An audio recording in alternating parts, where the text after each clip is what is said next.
even when I was like in the halfway house, the first one that I was in, we were like smoking spice and doing that type of stuff. I was still like talking to the people that I used to like buy drugs from and stuff like that, like when I was in the halfway house. So I was like pretty much teetering on just falling back into a terrible lifestyle.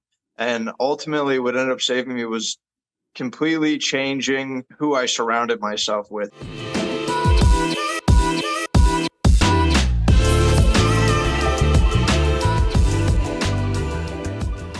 So, Austin, thank you so much for joining me today. I know I kind of probably stalked you on your social media. I didn't get a response, so I had my production crew reach out So to I you. get so many messages, it's like impossible to keep up at this point. I used to message every single day, message people back, but it's just impossible to keep up with now, unfortunately. That's good. That means you're doing something that people are wanting to reach out to you about. So, very cool. Yeah. So I saw you on the Sunday morning CBS show with Jane Pauley, and I was completely just, I paused it, I rewound it, I recorded it. I was like, oh my goodness, I have got to have this guy on my show. He's exactly the type of person that I would like to highlight. His story was just inspiring. I know it will inspire others. So yeah, thank you for being here. Definitely. Thank you for the opportunity. I don't normally post about my story or anything. Like all my social media is 100% my art. So you only get like a very little of my personality, like in my videos where I'm doing the voiceover. But other than that, I don't really like to. It's not that I don't like to tell my story because I do realize that it could be inspirational. I just think it's like, to me, it almost seems like self-absorbent to be like, hey, here's my cool art, but also like I was this and that and the other thing. Like I know some people would like that, but I don't know. I like to keep my business strictly my business and not so much my story. But when I get an opportunity like this or the CBS thing or whatever, I don't mind elaborating on my story. Yeah, no, I appreciate that, and I'm very similar. I've been sober, I've been off drugs, I should say, for over 20 years, and I only shared it recently with the world. So, yeah, and it was good, and it's kind of what led me to, reach out to others because I've gotten an overwhelming response to it because most people didn't know that side of me. And so hearing your story really just was like, yeah, this could help people. So thank you. Definitely. Yeah, it's pretty cool. Um, Congratulations on 20 years. I myself also I've been off of drugs specifically for mainly like hardcore drugs. Yeah. I dabbled with psychedelics like in the past couple of years or whatever, but extremely rarely. I think the last time I did like mushrooms or something was 2 years ago, or acid was like 3 or 4 years ago. Um, when I go out like to events and stuff, which is very rare, like I'll have a couple of beers, but I don't really get crazy. I would never keep alcohol in my home. And I definitely could not fathom using heroin or whatever again. So yeah, Yeah. So tell me about that. Like tie dye saved your life. definitely. So I grew up in like a normal household, really, two parents. Their relationship was like, I don't know, not it wasn't crazy. I would say I had a good childhood. And I always kind of felt like self-conscious. I got switched from a private school to a public school in the fourth grade. And I always kind of felt like an outcast, I guess. And around that time, I started listening to like rap music and stuff like that. And I'm not about to like blame my addiction on rap music, but I will say like I started drinking cough syrup in like the fourth or fifth grade, just because I wasn't like comfortable being in my own skin, moving into a public school from a private school. And I pretty much like drank cough syrup every day until I started like smoking weed, and not every day, but probably really as much as I could be. So I started smoking weed in like eighth grade, and then very quickly got into hard drugs. And by the age of like 14, 15, I was like I was an IV heroin user, and all these terrible things happened. My high school years. I somehow managed to graduate though, and very shortly after high school, I went to my second rehab, and when I was about to get ejected from there, I was just going to go back home and like live with my parents again. That's what I did the first time I went to rehab. And the counselor lady was like, "Why don't we try a halfway house?" And I was like, I didn't even really know what a halfway house was at the time. And she found one for me, and it was like kind of close to my house, but not really. It was maybe like an hour away from my house, and but it was also like an hour away from my work too.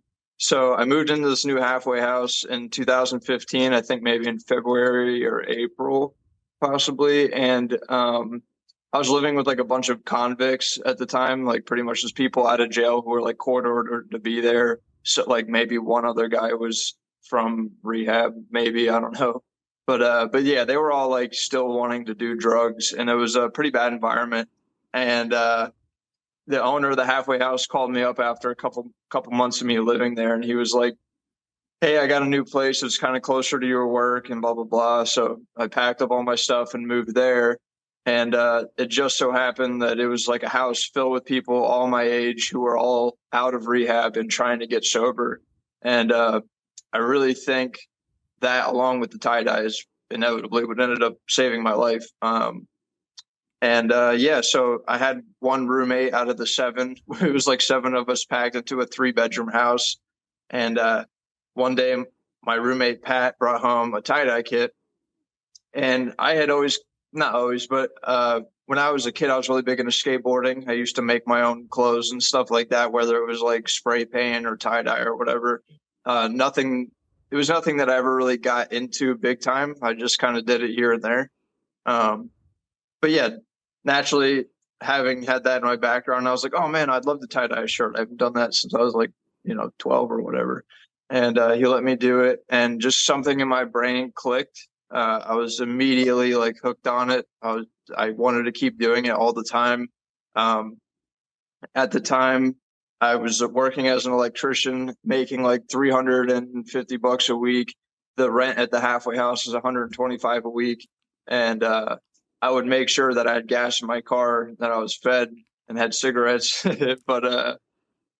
But any extra money I had like went to buying stuff for tie dye, and started out like doing it a couple of times a week, always doing it on the weekends, and probably took me like 6 to 8 months to start selling it locally to friends and stuff like that. I just was kind of making it for fun, making it to give to people and stuff like that.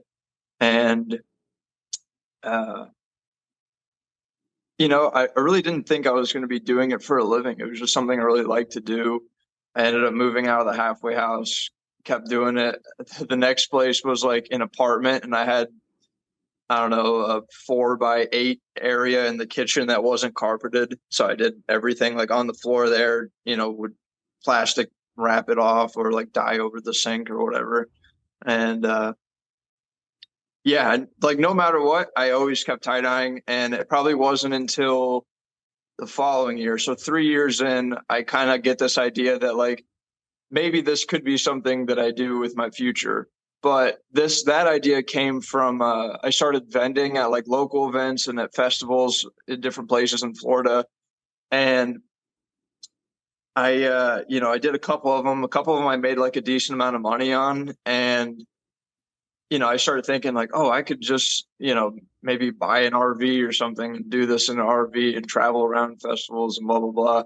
But I didn't really have my heart set that that was what I wanted to do. Um, but I just kept making tie dye. I kept getting better at it. Uh, I will say I was inspired by a few artists. So around this time, I was in these tie dye groups on Facebook. It's just called like tie dyeing or something like that. I think that's what the group is called. But at the time, there was like three big names in tie dyeing. It was Rob Norwood, Dan Dema, and Paul Kenny. And Paul Kenny invented Kenny style, which is kind of like this, these like little nub ties. I don't really have a physical example of what the tie looks like, but Um, he would, tie those up. It's kind of inspired by like ancient shibori, but it's like a smaller, more tight knit version. And then he would essentially just kind of splatter dye all over it and make these really cool, like layered effects to some extent. And then Rob Norwood, he did like spirals and mandalas and like these V pleats and stuff like that. And then Dan Dema did like these really crisp liquid mandalas. And I think those three people, between like the mandalas, the combination of styles, and then Paul Kenny with his style, I start slowly forming my own style of tie dye. I call it the combo style. It's, that's the specific style it is. It's basically just a mixture of many different styles all in one. And you have to, learn how to properly balance like liquid content in the shirt, and how the different techniques will work together and how it all look and stuff. It took me, I'm still building on it till today, I guess. But so I guess you could say like, I don't know, 6 years or whatever of in the making of building this combo style. But I would say within about a year after I got that inspiration, I was starting to make something that was unique to me, which kind of put the fuel on the fire for my obsession for tie-dye. It was just like, I was just so excited, like every day to come home from work as an electrician and like untie or, wash out the thing that I had dyed the night previously. Or if I had like thought of an idea while I was at work, I couldn't wait to get home to tie it. Yeah, it was just this really, it almost felt like something that I had to do. It was obviously something I wanted to do, but it was like this weird, just, in a weird way, with like heroin addiction, or I guess any addiction, you like have this like beckoning to do the thing that you're addicted to. And it was almost as if I was addicted to tie-dyeing, which sounds odd, but No, but yeah, it's a healthy, it's a blessing, really. addiction. It's a blessing to be able to be obsessed with something that is a creative outlet. It took me a really long time to start making money from tie-dye, but what I'm saying is it was never really about the money. It was just about tie-dye. Right. Something you loved, and it led Yeah, into the money just definitely. naturally. And today obviously it's a mix of the two. I live a lifestyle based on the money that I make. So, if I wasn't constantly working, I wouldn't be able to live the lifestyle that, not that I'm like out buying crazy cars and stuff, but like I recently got a house and got land next door, and I started like a fruit tree orchard or a food forest. I started as a fruit tree orchard, and now I'm trying to convert it to a food forest. Lesson learned on that. But yeah, it's a blessing and a miracle. And I'm not very religious, but like I freaking pray every day. Like I do a gratitude prayer, like whatever's out there has been watching over me and like making sure that everything led me up to the point that I'm at now. And I love I think that. that's true for everyone. I think when you're able to like tune into it and see, these like moments in your life where something happened that was like out of your control, and it like ultimately altered everything in your life at that point to get you to where you're at then, whether good or for bad. Usually it might seem bad at the time, but like maybe it ends up being a good thing eventually. But yeah, anyways, That's so similar to my story, and that's what I love about it. I mean, I didn't want to grow up and start using drugs. It just happened, and they're addicting, and then you got to, figure it out. And I just love hearing that you were able to turn that around, because not everybody can. Getting off drugs is extremely hard, especially when you're on the type of drugs that you and I were on my drug of choice was crystal meth. I was a crystal meth cook. And once I learned how to make it, and it just brought me out of my shell, right? It wasn't like I was trying to be like a up all night tweaking. It was like I was better at everything in my life, early on until I, got till it got ugly. But yeah. And so I'm just glad to hear that you turned it around, because how hard was it to stop? Um, Even when I was like in the halfway house, the first one that I was in, we were like smoking spice and doing that type of stuff. I was still like talking to the people that I used to like buy drugs from and stuff like that. Like when I was in the halfway house. So I was like pretty much teetering on just falling back into a terrible lifestyle. And ultimately what ended up saving me was completely changing who I surrounded myself with. I think that was a major factor. I think the tie dye is what like really set in everything. But I think the beginning of the change of like genuinely stopping using substances or quitting using substances was, finding that friend group, people my age who wanted better for themselves as well. My buddy Andrew, when I met him at the second halfway house, he uh he was like gonna get some job at Applebee's or whatever. Me and him like clicked immediately, like first day. It was awesome. But yeah, he was gonna get some job at Applebee's, and I was like, man, like you should start a career and come get a job with me as an electrician. And we both like went to trade school together. It was like a nighttime thing. But I would call it like an accountability buddy to some extent. He uh he came to work with me every single day. Like we slept in the same bedroom. It was like three beds to a room. But yeah, we slept in the same bedroom for like a year, went to work every single day, got home, went to meetings together. And I think having someone like that, like a positive force in your life, is extremely beneficial. I no one likes to admit that they're easily influenced, but most people are. I will admit I'm easily influenced, and I keep my friend circle extremely small. Like I think I have like two friends aside from my fiance and my kid, and I would never like surround myself with somebody who is like not doing well, not just like financially or in life in general, but I mean like I would never surround myself with somebody who is like using drugs.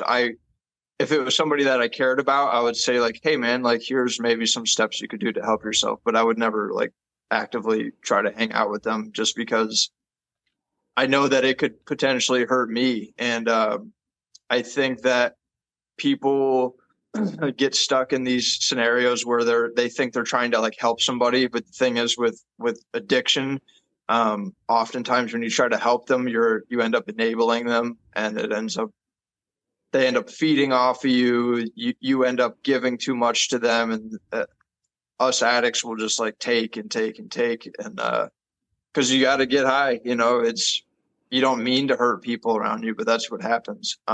This is so But good yeah, for people to hear, especially parents who have addicts as children, because, they go through a lot and they want to rescue their daughter or son. And it's not always about that because, like you said, when we're addicts, we will take advantage of that. It's not what we're trying to do, but it's just what happens. And it's a hard situation, but knowing and hearing from you firsthand, like I have people in my life that have recovering addict kids that are like, just always looking for answers, going to groups and things like that. But hearing from somebody who's been through it is huge. Gives them yeah. hope. My my mom, I guess you could call her an enabler. She really just wanted me to be safe.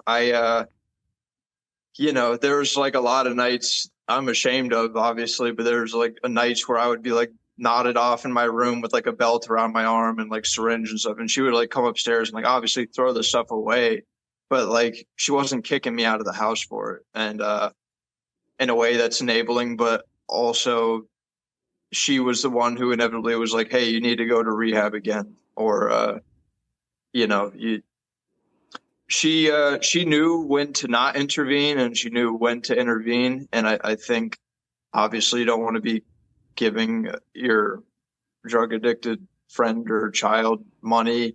Uh, you almost kind of want to like lead them into something that's going to like get them better. I will say though that my mom really wanted me to come home after rehab. She like was extremely on the fence about the halfway house thing, to the extent like when I got dropped off at the airport, um, when I came back home, my mom was actually there to like take me back to her house.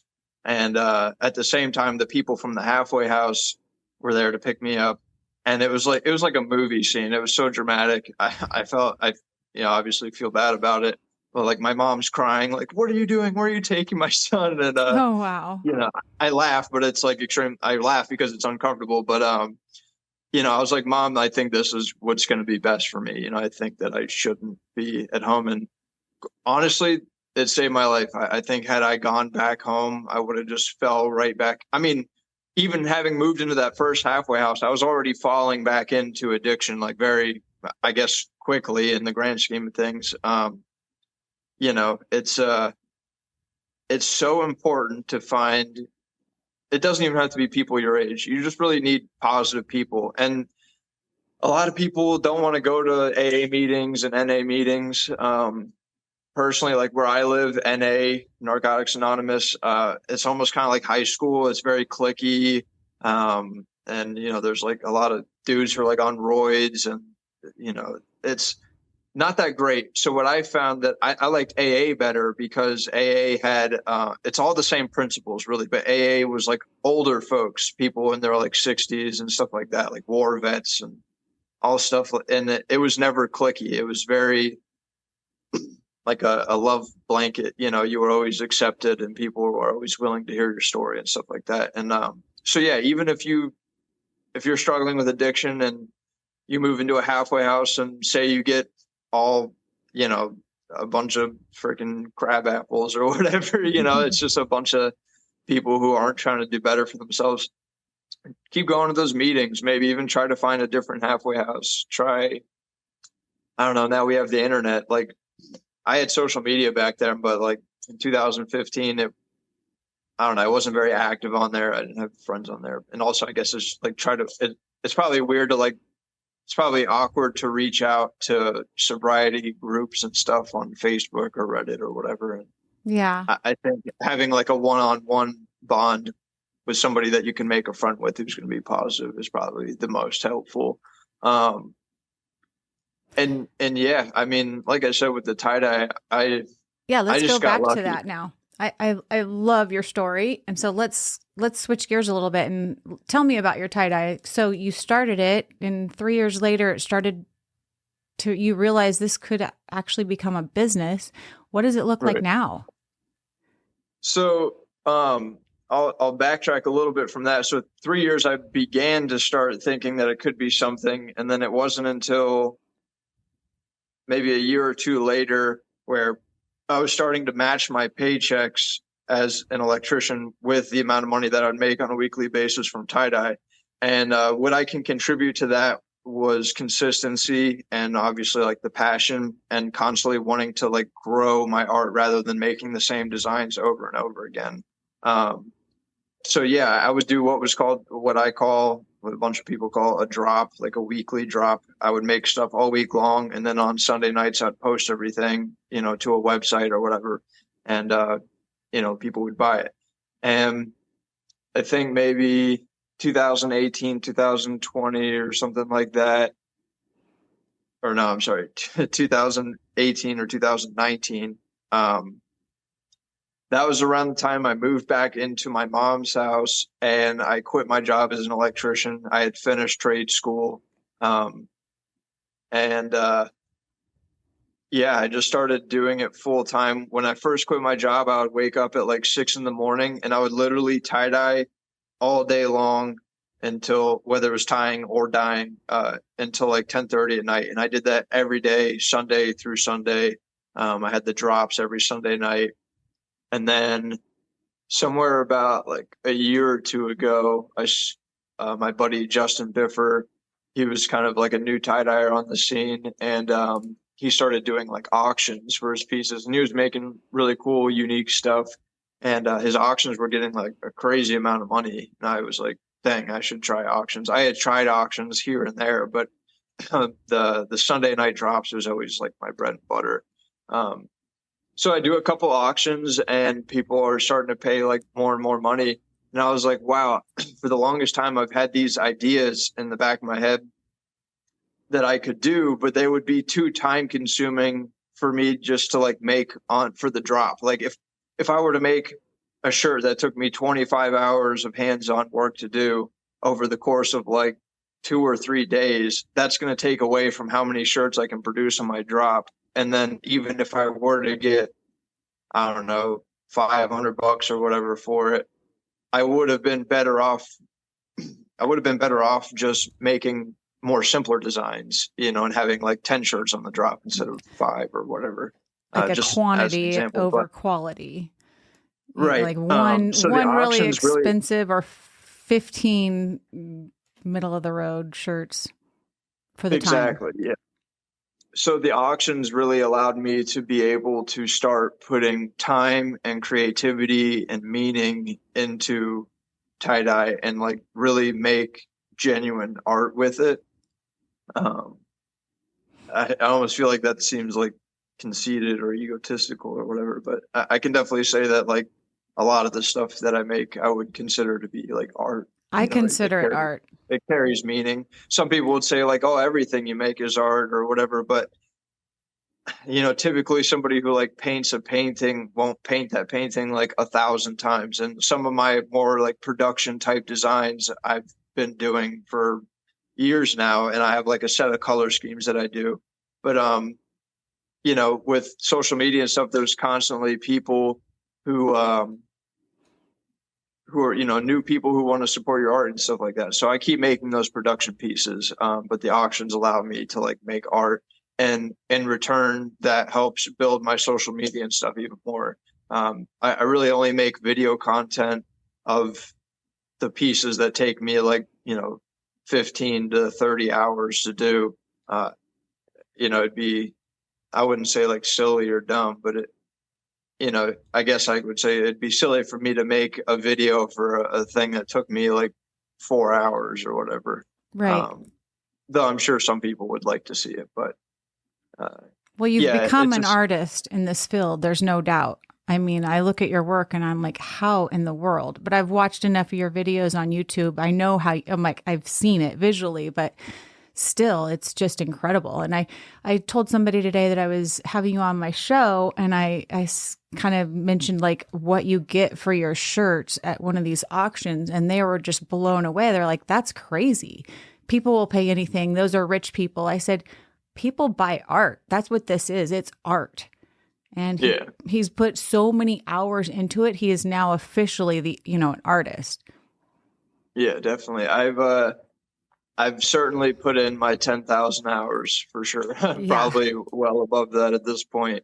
I mean, I've been doing tie-dye on a daily basis, like something related to tie-dyeing every single day, with maybe the exception of possibly 2 or 3 weeks. I've been doing it every single day since maybe 2018. But even before then, like the 3 years previous to that, I was doing it as often as I possibly could. I mean, I've probably, I don't know for sure, but I might have already even made 10,000 shirts, maybe in between like 7 to 10,000 shirts already. What is your, what are your top 3 shirts have gone for at auction? Recently I did this piece called Reveal. It was kind of like a graffiti style, and the guy's like pulling back the shirt, and I just had like this collage of tie-dye designs that I do. I believe it had like every style of tie-dye that I do on it. That one went for 3,600. That was like a record breaker for me. And I sold a lot of print. I sold a record amount of prints of that one as well, which was incredible, and extremely grateful for that. And then right under that, I've sold a couple of shirts for like 2,500, 2,000. More recently, I've been like consistently selling shirts for over 1,000 on a weekly basis, but it took quite a while to get there. And I would never auction something that I didn't think was like worth that. You know what I mean? Um, I try to only auction things that I think would be worth a significant amount of money, even though I might not ask that specific price for that piece. I just would hate to like only spend 6 hours on something. Sorry. I would hate to only spend 6 hours on something and then it go for $1,000 or $2,000. And like, I would almost be like, oh man, I didn't put in like that much effort into that one. So yeah, that's just not something I do. Take away from the feeling that you get from it and the value and the worth. Yeah. Yeah. I like it. And so you say you're engaged. Mm-hmm. Congratulations. And you have a child? Yep. He'll be 2 in September. Oh, congratulations. That's awesome. So you live in Florida, right? Yep. Southwest Florida. I'm, what is it? West of Miami, 2 hours. 2 hours west of Miami. I'm in a really good climate for fruit trees. So it's a neat hobby of mine. And I will say that it's very difficult to find a balance between gardening and maintaining the fruit trees and my art. I notice I'm starting to learn that I can kind of control my focus using like music or podcasts. And if I catch myself like listening to stuff about fruit trees or whatever, my mind is no longer in work mode. My mind's like out there in the yard. And the fruit tree orchard or whatever you'd like to call it, like I said, I'm trying to turn it into a food forest, but it's only like a year old. So so when it gets to be 5 years old, like that's gonna be crazy. By then my kid will be 7 and he won't be as I want to say needy, but that's like the wrong word, but I guess we'll just go with that. He won't be as needy as he is now at 2 years old. So, my fiance, we're very fortunate. She's able to, not have to work. So she's home watching him and she gets to spend every day with him. So that's really cool. But with that being said, she's like trying to clean the house and then help me out there and take care of him. And it's a lot with a 2-year-old, but it definitely is. I guess what I'm saying is at least I'll have some help when I need it in the future. Oh yeah, he'll be tagging along with you. He'll learn all the things about be awesome. The fruit forest. That's so cool. I can't wait. Yeah, it's that's something I really wish I had when I grew up. My parents they had the land for it and just didn't really care in doing anything like that. But I think it'll be a really neat environment for him to grow up in. Soon I'm going to be getting some chickens. I think that'll be cool, like learning about livestock and whatnot. And just, I grow a lot of exotic fruits that a lot of people like haven't heard of or would be afraid to try or whatever. So it'll be cool that he will have a way to connect with people in the future. Like, oh, hey, have you guys ever heard of sapodilla or whatever? And, make friends with that as like a connecting thing, an icebreaker. Yeah, his education will be immense, just following along and listening and sharing and hearing, and he'll be able to share that. And I love that. I love that for you. So yay. Well, I am so glad you came on the show. I think that this is going to be something that people are going to get a lot of takeaway from.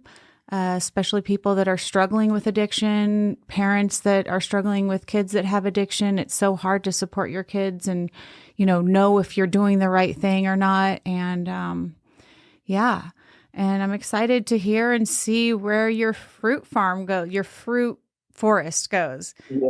Where can people find you? Like, where would you like them to connect with you, watch your fruit forest grow? I will eventually be making content of that, but that probably won't be for another year or two. But yeah, just Dyes and Good Vibes on Facebook. That's DYES, the letter N, and then Good Vibes. And then on Instagram, it's dies_n_good vibes. My website is diesandgoodvibes.com. I do have a YouTube as well. That's also Dies and Good Vibes. And yeah, that's pretty much it. Yeah, I encourage anybody that's listening to go check out his YouTubes, check out some of those 2, 3, 4 minute videos. It's incredible. His work is definitely art. And yeah, I'm going to have to pick myself up a piece. So I appreciate you. Of course. Of course. So thank you so much for your time, Austin. I do appreciate it. Thank you for the opportunity and letting me share a bit of my story.